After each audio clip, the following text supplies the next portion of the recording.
PR Connections Radio presents.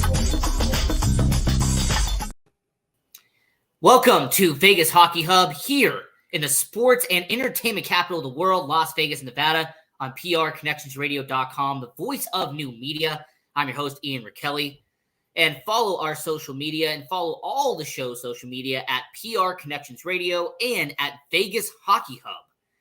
And I'm very excited to announce my guest for this episode of Vegas Hockey Hub.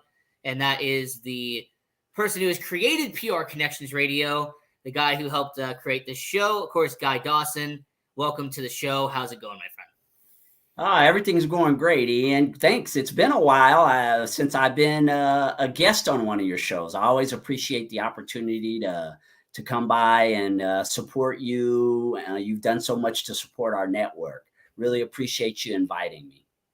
Yeah, so the last time that we had you on here was actually during the marathon show. We were talking about Aiden Hill being re-extended. Of course, he did. He is back here in Vegas, so that's absolutely fantastic news. And speaking of the Vegas Golden Knights, them winning the Stanley Cup, them winning a championship, and with both of us being here in Las Vegas, being in the sports and entertainment capital of the world, how did the championship feel on your end, seeing the Vegas Golden Knights, seeing a team that was born here in Las Vegas 6 years in, finally winning a championship?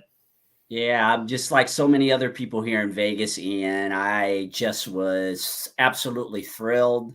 I had the opportunity to watch the Knights play quite a few times throughout the season.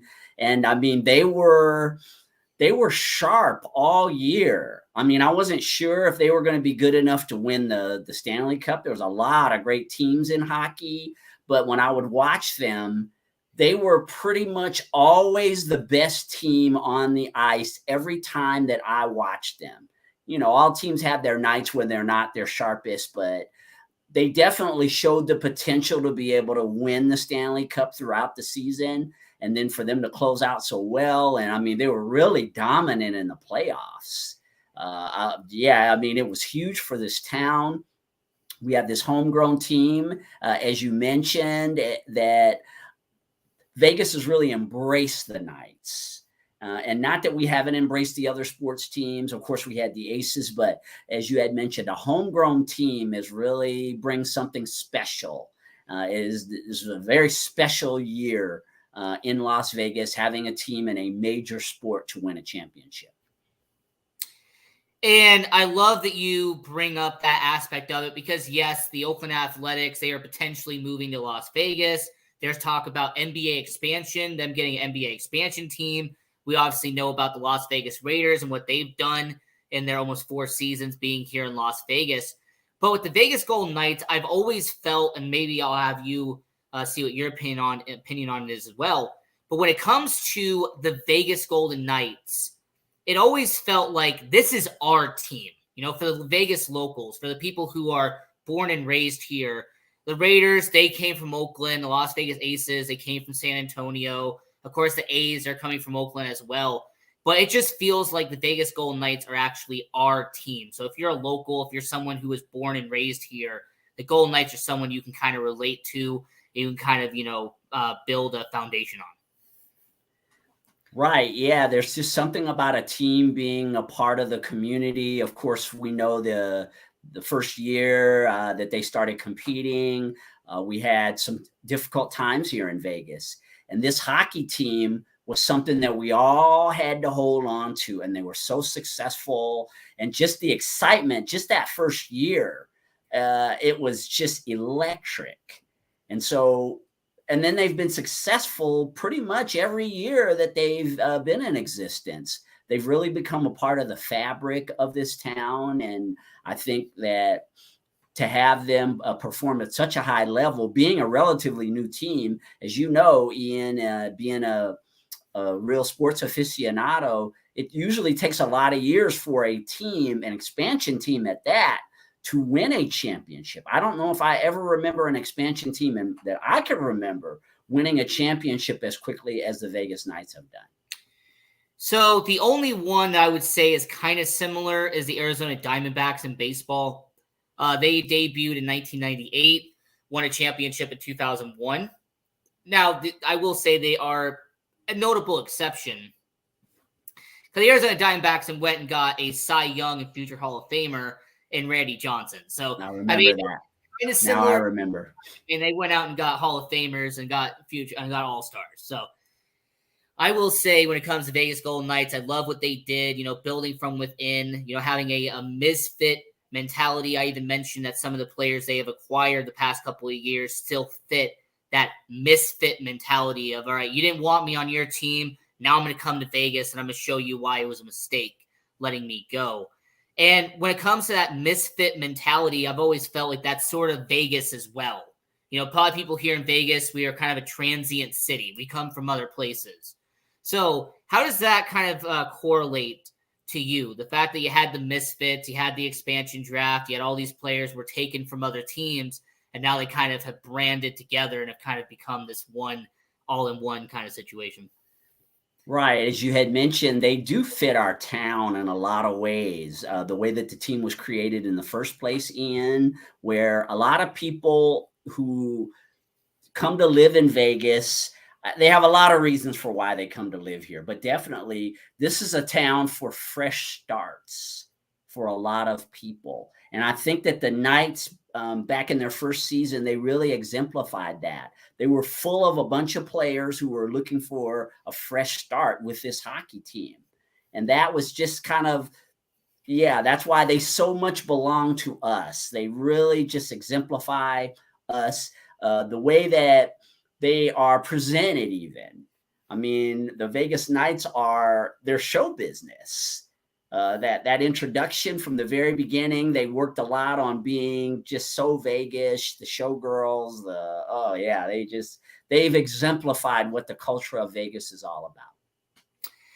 And speaking of, I love the entertainment show they do at the beginning of each game. Regardless if it is a preseason game, regular season game, or in the Stanley Cup final, regardless of when you see it, you can tell they put a lot of effort and a lot of heart and time and patience into building that pregame show, to having, an experience for all the fans, regardless if you're a Golden Knights fan or if you're a visiting fan. You're going to go away feeling like you watched a show with the Golden Knights at T-Mobile Arena, at the Fortress. It really is one of a kind. So with that being said and put into mind, when it comes to the Vegas Golden Knights, when it comes to the entertainment aspect of it, how special does that make the Golden Knights? How does it make it stand out among the other teams in the NHL when it comes to what they provide entertainment-wise to the fans? Yeah, it's a real attraction going to a Vegas Knights game on so many levels, Ian. You just, the introduction is just what they're known for. I mean, that's a phenomenal experience with the video and the presentation, but just throughout the game, there's just this huge entertainment element. And again, it exemplifies what our city is all about.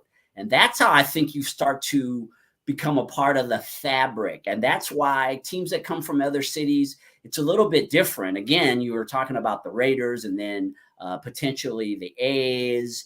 We embrace the fact that they're coming here. It's just that they don't have that specific connection the way that T-Mobile Arena was designed for the for the Knights to be able to present themselves in the way that they present themselves. Just the way that they're marketed locally. It's just all about Vegas. I mean, they are the Vegas Golden Knights. I mean, they just encompass what our city is all about. So and these other teams that are starting to come, we have a potential expansion team that you mentioned in basketball in a couple of years. I'm looking forward to that. I've heard a lot from the NBA recently about the fact that they are definitely considering expanding to Las Vegas. So we might get an opportunity to experience this very soon again. But again, I just feel so fortunate having lived here since 1996 and seeing the evolution of a sports oriented city. And now, the crown of having the best hockey team in the world. I mean, it's just phenomenal. And as we are talking about the Vegas Golden Knights here on Vegas Hockey Hub on PRConnectionsRadio.com, the voice of new media, I'm your host, Ian Rakelli. We're here with Guy Dawson, the founder of PRConnectionsRadio.com. And the Vegas Golden Knights clearly couldn't have been founded without the most important member of the Vegas Golden Knights, and that is the owner himself, Bill Foley. And the passion he has shown for hockey and the passion he has shown for Vegas was clear and on full display when he made this infamous quote saying that it was going to be playoffs in 3, championship in 6. This has been kind of an amazing quote now, using hindsight, seeing that they won a championship indeed in 6 years. But having a guy who loves hockey and who loves the city of Las Vegas like Bill Foley, how important is that for the Vegas Golden Knights to have an owner like that? Someone who really cares about the team, the city, and more importantly, the sport. It makes a huge difference in when you think about some of these owners of professional sports teams. The team they own is really just another one of their assets. They have other businesses that they own, and the sports team that they take on is just another asset that they acquire for a financial gain generally, which is why people buy businesses. There's nothing wrong with that. I mean, people are in business to make money, obviously. But as you had mentioned, the owner of the Knights, not only is this an asset for him, but it's something that it's a passion. And I think that also oozes out of the way that everyone has embraced the team as a reflection of the leader.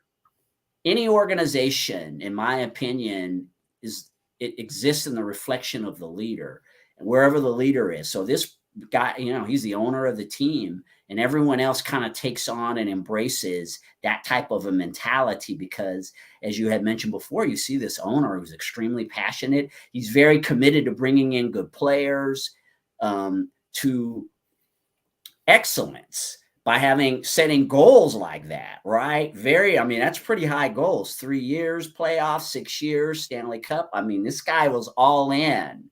He was all in from the very beginning, and definitely the way that the players perform as a result of that and the way that the community embraces the team, it all flows down from the top. The leader, where's the leader? How's the leader feeling? Where's the passion of the leader? And the Vegas Knights definitely have benefited greatly from having a guy who looks at his team more than just on a balance sheet. He looks at it really he is a hockey fan, obviously someone who just loves hockey, and he's fortunate enough to own an NHL team.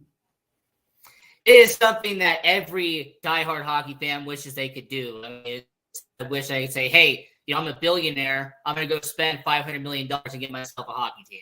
Obviously, that would be every hockey fan's dream. But there is an infamous photo, an iconic photo now, during the championship ceremony where Bill Foley, George McPhee, Kelly McCrimmon, really the three people who helped build Vegas in terms of being a championship team, and they're hoisting the Stanley Cup together, kind of showing that Bill Foley wanted to include not just himself, but he also wanted to show that McPhee and McCrimmon were both part of building this team and winning a championship. And that's what I respect about Bill Foley. He's a team player. He's somebody who understands that it wasn't just him, it was the entire team. Speaking of Kelly McCrimmon and George McPhee, there's no denying that both of those guys were the general managers of the Vegas Golden Knights during the 6 years that led to winning a championship. And George McPhee has to get a lot of credit for building the team during the expansion draft, making the moves the first 2 years. But Kelly McCrimmon, the last 2 seasons, he has just made good move after good move after good move and kind of helped the Vegas Golden Knights get to where they are now. So what comments would you say about George McPhee and Kelly McCrimmon and the fact that those two really helped build the Vegas Golden Knights into the winners that we saw a few months ago? So we were talking a second ago, Ian, about the leader and the leader's passion and the way that the leader set goals and had high expectations for his team and really embraced that. So part of his leadership also is in the types of people that he employs. And so he's a smart guy in that he brought in other, what I call lieutenants, which is what a general manager really is. His leaders, he got them as invested in his vision as he was. I mean, and that's also a really important thing, is that you have to get the people who you are working with to see your vision.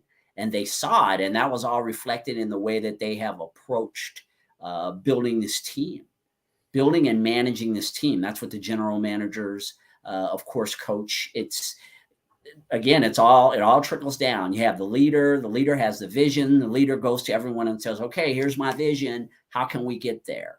And step by step, your team starts to work towards that vision. So, as you had mentioned before, making sure that everybody gets credit for their contribution is also a sign of a great leader. There are leaders out there who sometimes are more prone to wanting to take all the credit because they're the owner of the team. But when you show people who are a part of your team how much you appreciate their contributions, they want to contribute more because they feel appreciated. They feel like you're someone who is valuing them and not just taking all the credit and saying, oh, I did it all. And we've seen leaders like that in organizations. So his whole approach, the team spirit, being very big about praising his lieutenants and allowing them to do their jobs. That's another critical thing, is as the owner of an organization, you set this vision, expectations, you start working on a system for how you're going to carry everything out. And the next thing is stepping back and letting people do their jobs, what you're paying them for, because they're experts in their particular field. And there's a lot of components that have led to the success of the Golden Knights. The leadership on many levels has also been very important. And I've always believed that when it comes to Vegas Golden Knights, yes, the owner, the scouting, the general manager, president of hockey operations, those are all very important. But I've also believed the head coach is valuable. And if you have the right head coach, if you have the best head coach that you have available, that it can help you between winning a championship and losing in the first round. And last year, about 15 months ago, the Vegas Golden Knights hired Bruce Cassidy over from the Boston Bruins. And Bruce Cassidy was a successful head coach. He did really well in Boston, brought over to Vegas on a 3-year contract. A lot of people were wondering how that was going to do. Well, 9 months later, he wins a championship. He's hoisting the Stanley Cup for our Vegas Golden Knights. One heck of a hire, arguably a top 5 coach in the NHL. But having someone in Bruce Cassidy who came from the Boston Bruins, who went to a Stanley Cup final with Boston when they lost to St. Louis, was really important to this team. So with that being put there, when it comes to Bruce Cassidy, him being a head coach, him having almost 2 decades of experience as a coach in hockey, how valuable is that to Vegas? Because you had Gerard Gallant at the beginning when they first were an expansion team. Then he got fired. They brought in Pete DeBoer. He got him to Western Conference Finals, but didn't get him back to a Stanley Cup. Now they brought in Bruce Cassidy, and he won the entire championship in year 1 as a head coach. Right. It's just more about the culture, Ian. There's successful people make a habit of being successful. And so where you had mentioned you have a very experienced coach who's already been a part of a team that's won a Stanley Cup, success. Well, there's a motivational speaker named Tony Robbins. And one of the things that he talks about is that success leaves clues. So things that successful people do, they've mastered certain tactics that allow them to go on to be successful throughout their lives. So what he did, this is someone who's mastered tactics of success in hockey, and he just brought those tactics over to an environment that was already ripe and open for him to be able to bring his mindset, his skill set, ability to be able to work with players, ability to be able to design game plans. I mean, and they played hard. I mean, for a team to be as successful as the Vegas Knights were, ultimately winning the Stanley Cup, when I would watch them, I just was so impressed at how hard these guys played. And you had a lot of very talented hockey players on that team with big reputations, but it was how hard they played all the time. And that's a reflection of the coach. That's a culture, a mindset that coach has had with his other successes that he brought over, and the guys bought into it. Why? It goes back to leadership again. Because of his leadership and his commitment to excellence, they bought into his mindset. And again, he had the authority from having already been successful, so he could prove that he knew how to do things. And they just embraced it, and his results were outstanding. So yeah, it was just a successful people have a way of recreating their success over and over again. We see it all the time.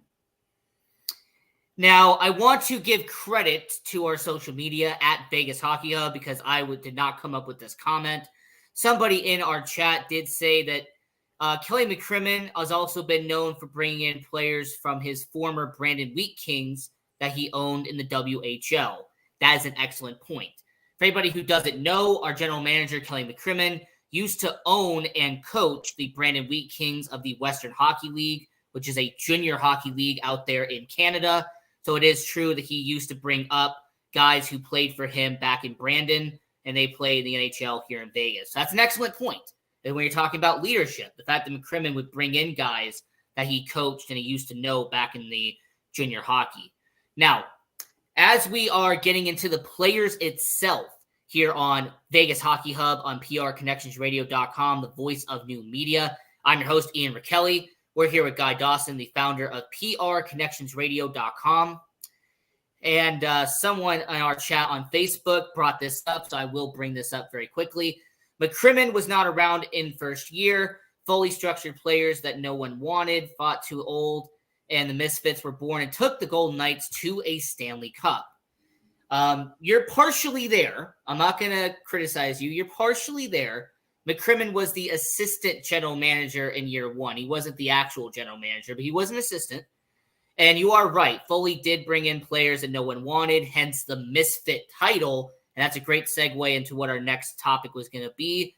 Of course, we know that we have still 5 original players left from year one on the current roster. You have Marchessault, have Theodore, you have William Carrier, Braden McNabb, and you do have William Karlsson.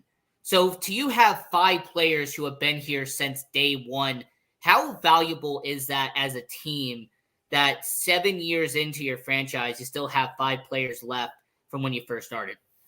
Yeah, it shows the steadiness, Ian, and it also shows that there is an environment and a culture that players want to be a part of, that they've wanted to continue to play for the Vegas Golden Knights, and because they could see the vision. And a lot of that is just the goals that are set and what the players are seeing. So they're seeing success year after year after year. I mean, the Knights didn't win the Stanley Cup until this past season, but these players could see the progress. They could see that this is a successful organization that's going places. And that's what made them want to continue to be members of this team and to sign contracts to continue to be a part of the team. And what does that create? That creates an environment of stability. And as you're adding these new players, now you've got built-in leaders. So now it all goes back to leadership. As we've been talking about, this could have been the leadership edition of Vegas Hockey Hub, Ian. The leadership edition, yes. That's really what we've been talking about, just different levels of the leadership. So when you've got this core of people who've been able to gel with one another, who understand the vision of the higher leadership, and they have bought into that, as the other players start to come, now you've got these built-in leaders. So you're not constantly starting from scratch with new leaders who might not be familiar with the culture. You've got people that were raised in the culture, who've become the core of the team because of their experience, their understanding of how things work within this particular organization. So the new players come in, and there's stability. And so they're able to just come in and play their roles because there's a strong foundation around them that makes them feel secure. And of course, great coach. You got just so many things have worked well for the Vegas Golden Knights over the course of this time since they become an organization. It's almost too good to be true. It really is. You just don't see this very often with new expansion organizations. I know you had mentioned the Diamondbacks. I didn't even think about the fact that relatively quickly they became a World Series winner. I hadn't even thought, but yeah, expansion teams, it's usually a grind. It takes a long time for them to really develop that culture and be successful. But it's just with the Vegas Golden Knights, so many things have worked well for them. And then a city, again, that had never had a professional sports team before. That they didn't have anything. Embraced it. Yeah, I mean, heck, I remember the good old days going to Orleans Arena, seeing the Las Vegas Wranglers, the Double A, ECHL. Then you have McMillan's Pub right across the street. Yeah, definitely. I remember Orleans Arena very fondly. However, I will say when it comes to Vegas Golden Knights, and we have about 5 minutes left, I will say it has been great to see them go from year 1 to year 6.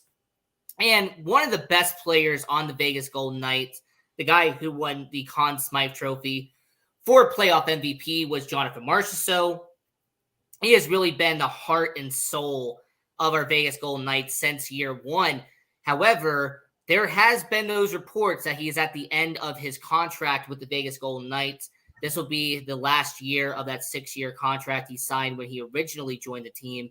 And there is some speculation. Will he sign a long-term deal here in Vegas after the season is up? Would he sign a bridge deal, kind of a 1-year, 2-year situation? Would he go somewhere else? But for someone who's the heart and soul of the Vegas Golden Knights, someone who I say is the greatest player in Golden Knights history up to this point, what do you think about the Jonathan Marchessault situation? The fact that, yes, this is the last year on his current contract he signed in Vegas back in 2018.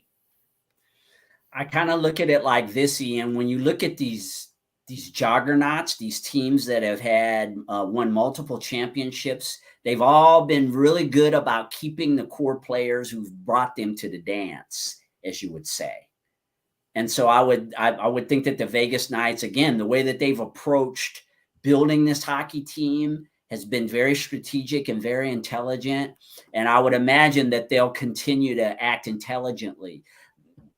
Your heart and soul of your team, the way that you're able to win multiple championships is some of these dynasties. That was the word that I was really looking for. When you look at these dynasties, Ian, dynasties don't let heart and soul players leave their teams. They know how important their contributions are. How it's not even so much about how they play hockey, although of course you want your heart and soul players to be elite athletes. But it's just the approach, the leadership that they bring, and the way that the other players look up to them. I would say that it would be extremely important to do everything you could to maintain players like that. That's how you build dynasties. And I feel like the Vegas Golden Knights are on the cusp of really building a dynasty. When you look again at their success and already having a Stanley Cup, their pursuit of a dynasty is going to be contingent on locking down these players with long-term contracts, in my opinion. And since we have about 1 minute left here on the show on Vegas Hockey Hub, my final question to you and everyone watching all around the world is NHL dynasties. Everyone loves them, regardless if it was the Avalanche and Red Wings back in the 90s and 2000s.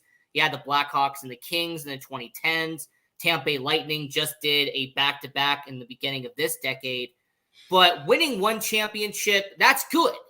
But winning two, that makes you special. So with the Vegas Golden Knights, and we have about a minute left, what's your likelihood? What percentage would you give our Vegas Golden Knights on repeating and going back-to-back here in the NHL? I feel like they have an excellent opportunity. Health is always an issue. Being really healthy the season after you win a championship. But in terms of having all the pieces in place to be a repeat champion, I think all systems are go. But health, I mean, that's always something to watch because health is means a lot on your ability to be able to perform at the level that you might have performed last season. But in terms of just the culture, they're ready to go. I really do believe that. And that would be great. And I would happy to see them go back to back. I would love that. Now we have about half a minute. So Guy Dawson, appreciate you coming on the show. Tell everyone about your social medias and where they can find you. Oh, wow. Well, you can follow, of course, PR Connections on Facebook, Instagram, and LinkedIn. We stream all over the world. We've got about 14 shows here at the network, and our network is growing. Yeah, I mean, you could find me, just Google me. I'm in a public relations and marketing business called Classic Communications. You can go to classiccommunications.net to learn more about how we can help you with things related to your business or organization. And yeah, just Google Guy Dawson, I would say. Absolutely. Definitely go do that. And follow the show at Vegas Hockey Hub and the network at PR Connections Radio. Until next time, have a good one.